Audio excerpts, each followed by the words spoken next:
Hi, I'm Robert Siegel, in conversation about politics, once again with my fellow Times opinion contributor, E.J. Dionne. Always great to be with you. And returning to join us, Times opinion columnist Carlos Lozada. Happy to be back. Great to see you.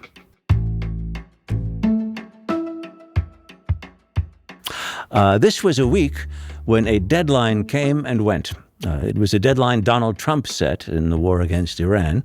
Rather than resume attacks on Iranian targets, Trump declared a continuation of the ceasefire until, in his words, Iran's leaders and representatives can come up with a unified proposal. Well, not only did Trump keep military action on hold, he also delayed Vice President Vance's departure to take part in diplomatic action. An Iranian spokesman declared Trump's extension of the ceasefire to have no meaning, which squares with news that 2 container ships were seized near the Strait of Hormuz by the Islamic Revolutionary Guard's Navy. If you find this confusing, join the club. We start very far from the Straits, here on the home front, with this question. Has the war in Iran and the economic shocks that it has brought taken the measure of the self-proclaimed master artist of the deal in the White House?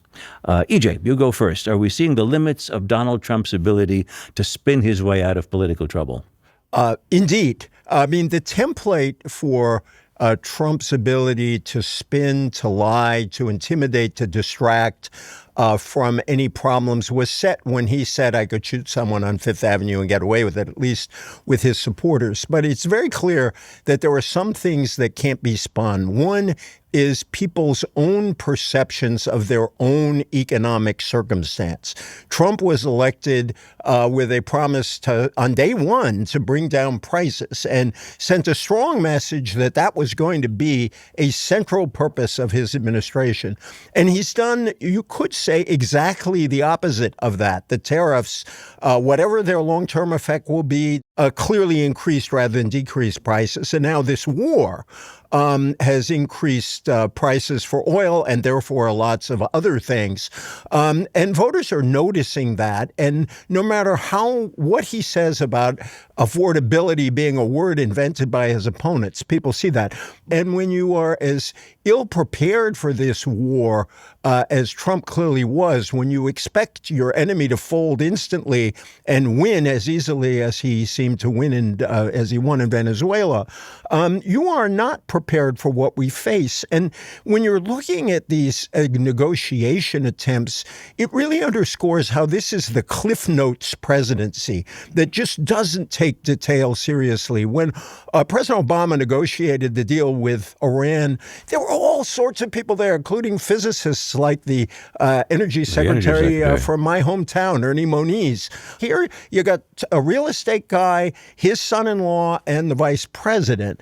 And the last thing I want to say about what people are noticing about the recklessness in this administration is also connected to cruelty. There was a really powerful piece in the Times this week that I urge folks to read by Elizabeth B. Miller and Eileen Sullivan about what the wreckage of the of USAID means for the lives of people there, and not to mention for American interest in the world and for vastly increasing the suffering of the poorest people around the globe. If you wanted to throw a hand grenade at American respect and influence around the world, you'd wreck USAID just like that. And people are seeing all of these things. Carlos? Yeah, one thing I would add, this whole notion of Trump as the master deal maker, as deal maker in chief, it's all part of a long-running Trump mythology that was part of the art of the deal, part of the apprentice. I think what we're seeing now very clearly in the second term is the limits to his deal-making prowess, especially internationally. You mentioned, he was going to bring down prices on day one. He was also going to end the Ukraine war in a day. Remember, this was something he said more than 50 times on the campaign trail. His trade deals have been all over the map, in part because the tariff policy has been all over the map, and the court has put limits on his ability to do that. Sending J.D. Vance the first time around for a day to negotiate is theater. You can't conclude negotiations on such an array of complicated issues in one day. I agree. I don't think Trump has the the attention to detail, the patience, frankly, for sort of arduous negotiations that lead to a real deal. I think he wants to save face. He wants to say that whatever he gets was better than the Obama deal, and he wants to get out as soon as he can. You wrote recently about a phrase that Trump has used to describe progress in the war. It's on schedule, or it's ahead of schedule. Yes. It's a remarkable thing. He used it right away at the very beginning of the war in early March. He said to CNN that the war was a little ahead of schedule. Then in mid-March, he said it was very far ahead of schedule. And then in a cabinet meeting towards the end of the month, he said it was extremely, really a lot ahead of schedule, right? And so this is a take of Trump's real estate days when he would always brag that his construction projects were under budget and ahead of schedule. But, building is one thing, a war is something else. It feels like a very transparent attempt to project a sense of competence, of control. If there's a schedule, then there must be a plan. And if we're ahead of schedule, then the plan must be working. Also, a schedule implies an end date, yes, which is very important for a leader who promised to not embark upon endless wars. It seems silly to have to say it, but wars do not progress on neat schedules, especially when it turns out your enemy is more capable than you imagined, and when your partner has different objectives from your own. So you see the president making threats with timelines and ceasefires that come and go and get extended till the schedule, the time frame is sort of meaningless. He's not really trying to manage a war. He's trying to manage the news cycle, manage the markets, and hold on to his fracturing coalition. No, that was an excellent piece. And you also, by the way, wrote one of the best pieces of exegesis of the art of the deal some time ago. A long time ago. But it still lives. I think one thing about what Carlos said that's so important is this time thing. We have gotten so inured to Trump constantly saying, wait 2 weeks, wait 3 weeks, and it's his way of where there's a problem here. If I push it down the road, people might not remember it then, and I can kind of get by that. Wait 2 weeks, wait 3 weeks with a war absolutely doesn't work. And now, instead of being a way to push a problem aside, it's a way to underscore that there is no plan and there is no easy way out of this. Well, let's move on to this past week's election in Virginia. Voters there approved a plan to redraw the state's congressional maps so as to possibly shift as many as 4 seats to the Democrats. This is the same scheme that California voters had already approved, and this was all a response to Trump's urging Texas and some other Republican states to redraw maps that would add to the Republican total. EJ, which is more noteworthy, the fact that Virginia approved this plan, or that it did so by just a little over 51% of the vote, a good deal less than what Abigail Spanberger polled when she won the governorship a few months ago?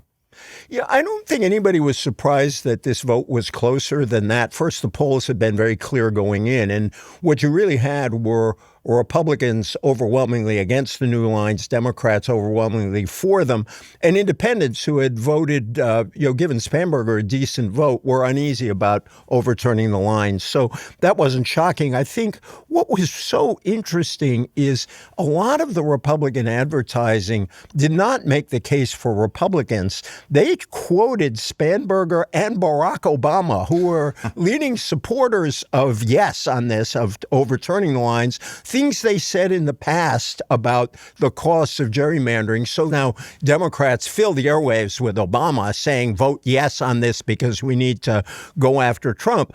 I think it shows that Democrats would like to have no gerrymanders anywhere, and they introduced a bill to have national standards outlawing gerrymanders. But when you have Trump threatening like this, they said, we can't, I am so tired of you can't bring a knife to a gunfight metaphors, but that's what you're hearing out there. And I think they're right. They can't just let Republicans gerrymander and sit back and say, we'll lose 5 seats here and 7 seats there. So they said no.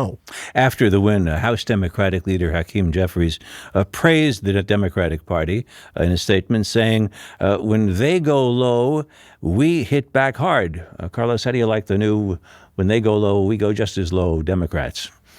I'm not crazy about the new look. I understand why they're doing it. I understand the logic, why they feel they have to. Republicans did it in Texas. Who knows? They may do it in Florida. The Democrats feel they can't unilaterally disarm, right? And Jeffries, of course, is riffing off the famous Michelle Obama line, when they go low, we go high. And that was from the 2016 election, which the Democrats went on to lose, right? So they're tired of getting kicked around, of the knife to the gunfight metaphor. That doesn't change the fact, as they seem to recognize, that gerrymandering makes our democracy less democratic. Gerrymandering allows politicians to pick voters rather than the other way around. The House has always been the more representative part of the American legislature compared to the Senate. That is eroding with something like this. I will cite no less an authority than the great E.J. Dionne, who in a column 4 years ago complained about the anti-democratic nature of the Supreme Court's Rucho versus Common Cause ruling when the court said that, we can't get involved in stopping political gerrymandering. I completely agreed that it was anti-democratic. I think this may be perceived as a defeat for Donald Trump in Virginia, but I think it's a victory for Trump's style of politics. And I think we all lose with that result. I don't entirely agree with that. I do dislike gerrymandering. I do think it's anti-democratic. And one of the reasons that I dislike that court decision so much is that the court had the power to say that representation should be representation. And they could have set certain standards for the nation where we wouldn't have these fights. We wouldn't have Trump going down to Texas and Democrats then going to California. So, yeah, I would much prefer a world like that. But I think the other question about the, if you will, Jeffries versus Michelle Obama quotations, which I think is exactly the way to cite it, is tactically, I think Democrats are all in on doing whatever they need to do to win. Then there's the moral question. And it did strike me that when Eric Swalwell was accused of sexual misconduct, the whole party, the whole Democratic Party pretty much said, you got to get out of the race. There wasn't a pause there. There wasn't a, let's look at the facts. Now, granted, that doesn't always happen in these, but it was an interesting moment where Democrats decided they're going to go all in on tactics, but there are certain things that will hurt them if they don't stand up against what they perceive as moral lapses and the like. Well, I'm going to take note of something else that happened recently in Virginia, just briefly. Governor Spanberger signed a bill by which Virginia joins the National Popular Vote Interstate Compact. That's a movement to get states with a combined majority of Electoral College votes, that's 270, to pledge those votes, not necessarily to the winner in their state, but to the winner of the national popular vote. And if you add Virginia's 13 electoral votes to those of the states that had already signed on, they're up to 222.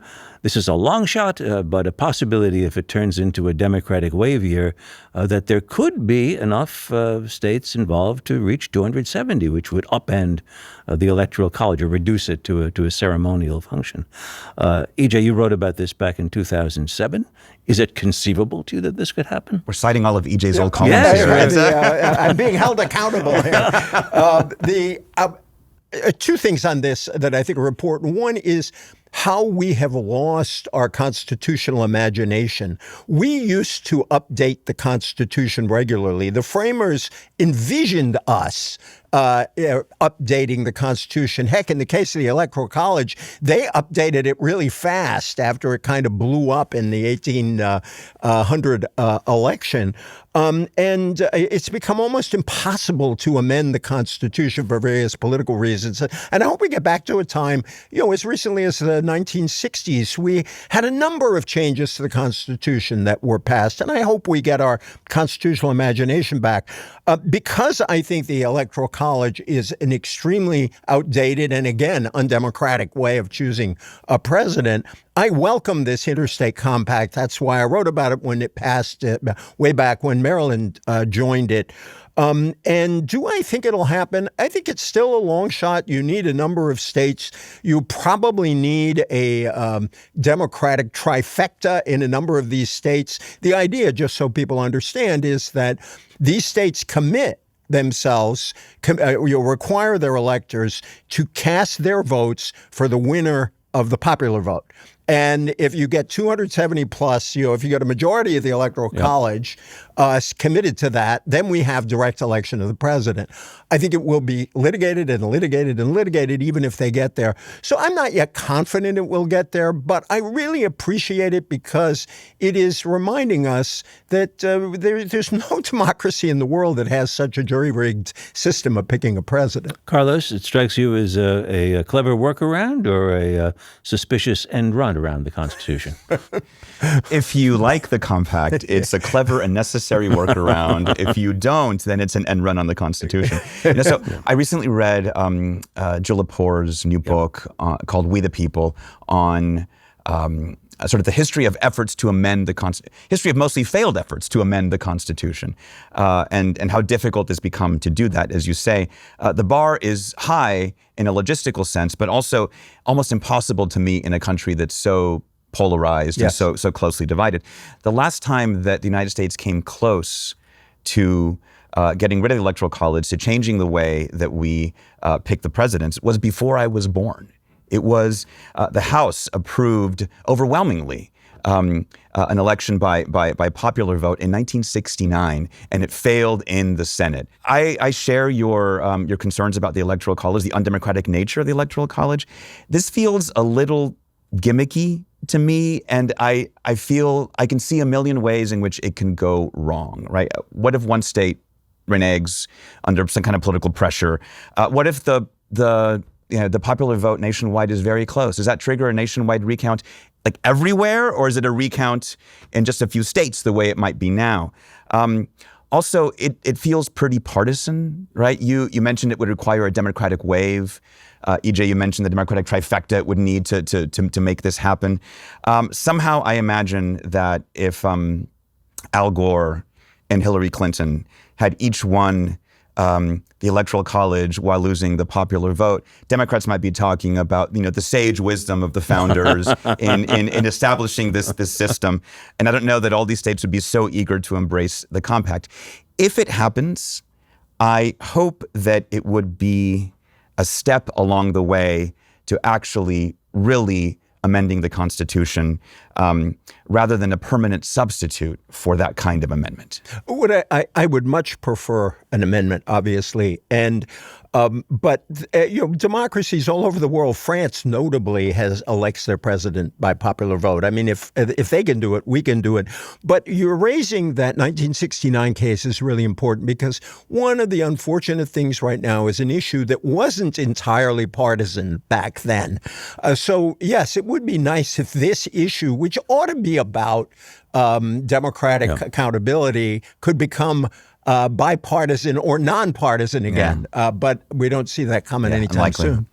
Well, on to something else, our not quite literature conversation right now. One of the signs of spring in years like this one. None dare call it literature? None dare call it literature is the blossoming of books by would-be presidents. Times like these with no incumbent able to run in the next presidential election can probably eliminate unemployment among ghostwriters for months, if not years to come. I've read two of the books that are out, one by Pennsylvania Governor Josh Shapiro, Where We Keep the Light, and California Governor Gavin Newsom's Young Man in a Hurry. Shapiro comes off as a suburban everyman, big Obama supporter who shares Obama's passion for shooting hoops, prides himself on listening to people who didn't and won't vote for him. And if he were nominated, he would be, I think, the kind of Democrat who would seek broad support and deal with Republicans and wouldn't be a Bernie Sanders progressive. He is also Jewish and quite observant. His Jewishness could make this interesting because this is a time when it's widely believed that there's an increase in anti-Semitism in the U.S. He was in the governor's mansion when it was firebombed. To contrast the Shapiro book with Newsom's book, which is very much about family and about his grandparents and his divorced parents and his aunts and his uncles, Shapiro writes this, we didn't spend time with our grandparents. Both of my parents had strained relationships with their parents and families. That's it for the that's it. That's the only mention they get. That would be like 2 chapters or 3 chapters in in Gavin Newsom's book. About halfway through his book, Newsom sort of explains this obsession with family, which is the sense in San Francisco that many regarded him because of his family's closeness to the family of J. Paul Getty, the Getty of Getty Oil, that he was regarded as the fifth Getty son, that his successes might be seen as having been driven by Getty wealth, not by his own. And he writes at one point that if he'd stayed in business with one of the Gettys, that could have robbed him of his hard-earned story, a theft that would become one of the very reasons for writing this book. Carlos, you've slogged through more of these books by would-be presidents than I think anyone I know. Maybe anyone on earth. Why do candidates write these books? You know, I think a lot of them feel they have to write this sort of dutiful campaign memoir, even when they really don't especially want to do it. As you say, they're often ghostwritten. They often have these painfully generic titles like Looking Forward, The Truths We Hold, American Son, American fill in the blank, right? American Journey, you know. Why do they do it? It's a chance to sanitize their lives and their records, you know, place themselves in the most favorable and electoral light. It's also an opportunity, as you described with Gavin Newsom, it's a chance to sort of try to knock out whatever the prevailing criticism of them is. If Gavin Newsom gives off this sense of like the, you know, perfect hair, rich kid, then he tries to change that perception in this book, as you just explained. It's also a publicity exercise. They get booked on TV and on podcasts and on live events to talk about the book, so they get to tease the presidential run. For the publishers, it's like a lottery ticket, right? Because these books often don't sell well. But if your candidate happens to become the nominee or happens to win the presidency, then the book becomes a bestseller. Now, those are very few and far between. And instead, you have remainder piles everywhere with, you know, The Courage to Stand by Tim Pawlenty, right? You know, those books that really don't make it. God bless Tim Pawlenty. You know, no offense to the great state of Minnesota. You know, I think it's really good that we are the first people to cover one of the most important contests in America, the book primary, because this happens cycle after cycle. Right. And I actually want to defend these books because I think they can be very revealing, even sometimes to the detriment of the candidate if they are completely empty. And you've had historically some interesting ones. Just one of the ones that I'm looking forward to that's coming out at the end of May is Chris Murphy's book. And the senator from Connecticut, you know, it's not clear whether he's running for president or not. It's called The Crisis of the Common Good, The Fight for Meaning and Connection in a Broken America. And it's a real argument that combines populist economics with a serious look at loneliness and social isolation and the breakdown of community. And I think it's going to spark an interesting debate. You also had people jump the queue. Pete Buttigieg had a very interesting book, The Shortest Way Home, that I liked. I reviewed it back then, that came out just before the 2020 election, which was actually a good idea because he wasn't known by anybody. And it proved to be a pretty good introduction. To go to Carlos's point, sold a lot of books when his campaign took off. And of course, Kamala Harris jumped the queue with her memoir, the last campaign. If I can just very briefly shout out three really important ones historically. John F. Kennedy's Profiles in Courage, written while he was a senator, debated how much should he write, how much should his speechwriter Ted Sorensen write. But, you know, he created a phrase that entered the popular lexicon. Richard Nixon's Six Crises. Yes, I'm going to stand up here for Richard Nixon. Was a very interesting look that was quite candid about moments, you know, relatively speaking, we're dealing with self-serving books, but relatively candid look at six major moments in his life. And the one that really paid off for the publishers, Barack Obama's Dreams from My Father, which wasn't a bestseller, and then it took off. And it's a good book. I know you've mentioned there is a downside risk. You can write a book that harms you, and one recent example of that would be Kristi Noem's yes. So the journalist Michael Schaefer. Leave out shooting the dog if you write a book would be one of the rules. Never ever do that. Right.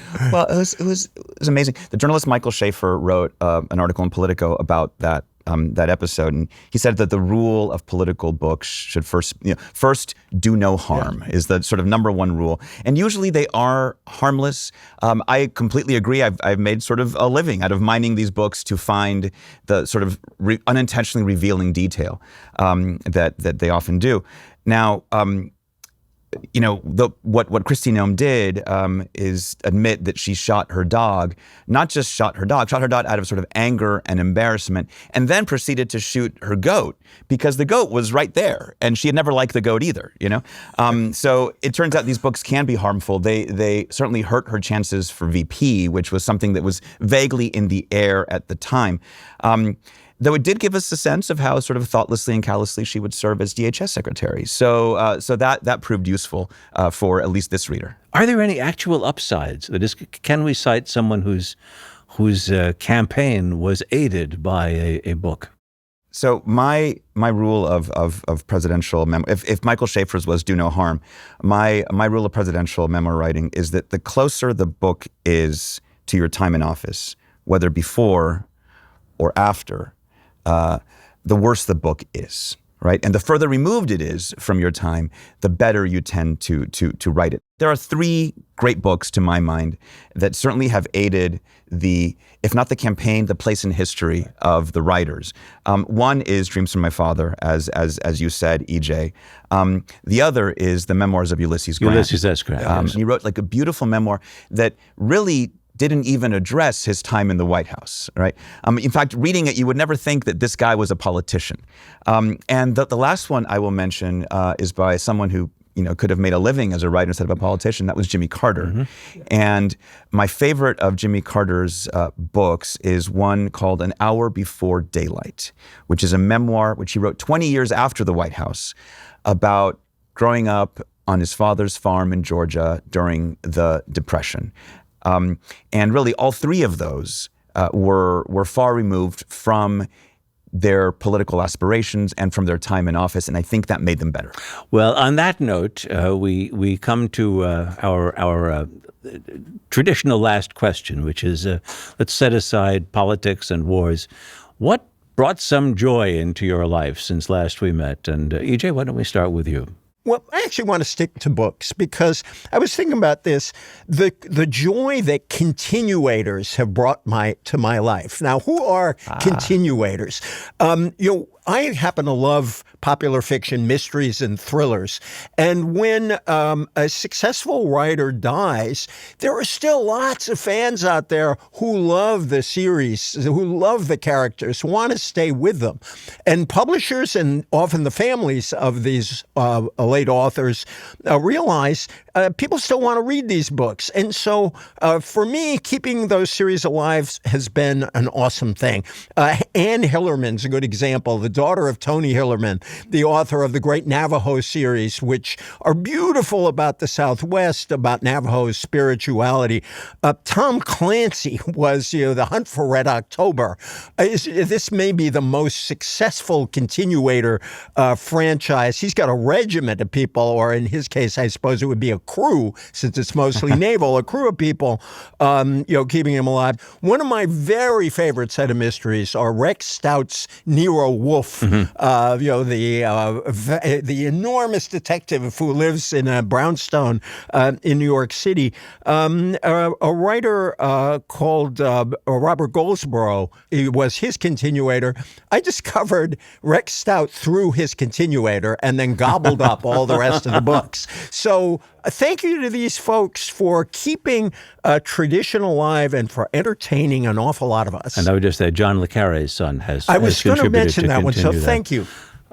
Carlos? I love that you brought up the continuators because it reminded me of my favorite novelist of all time is the late Mario Vargas Llosa, who passed away last year, the greatest Peruvian novelist, yes. Nobel laureate. And in his Nobel speech, he talked about how the first stories he ever wrote were continuations. Oh, wow. He didn't want, like as a little boy, he didn't want these stories that he loved to end. So he just kept writing.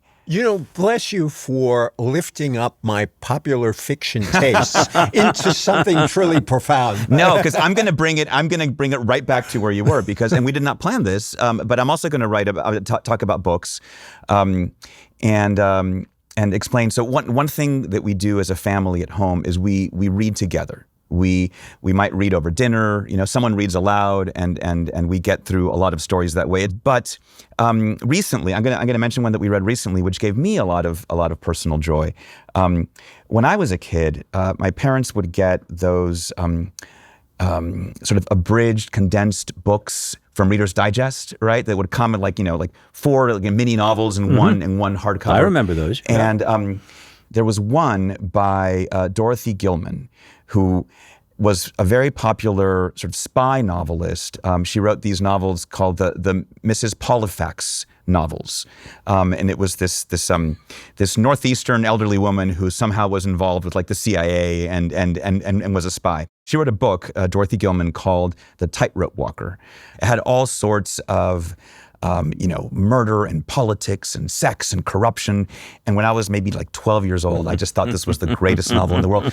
But it had never occurred to me that there was a fuller version of it, and that it was out there in the world. And I just thought of it a few weeks ago. And so I ordered it and I got the full one. And that became the story that we read. So it was a chance to sort of have this great communal experience with the kids, but also a throwback for me to finish the novel that I'd never fully read when I was in middle school.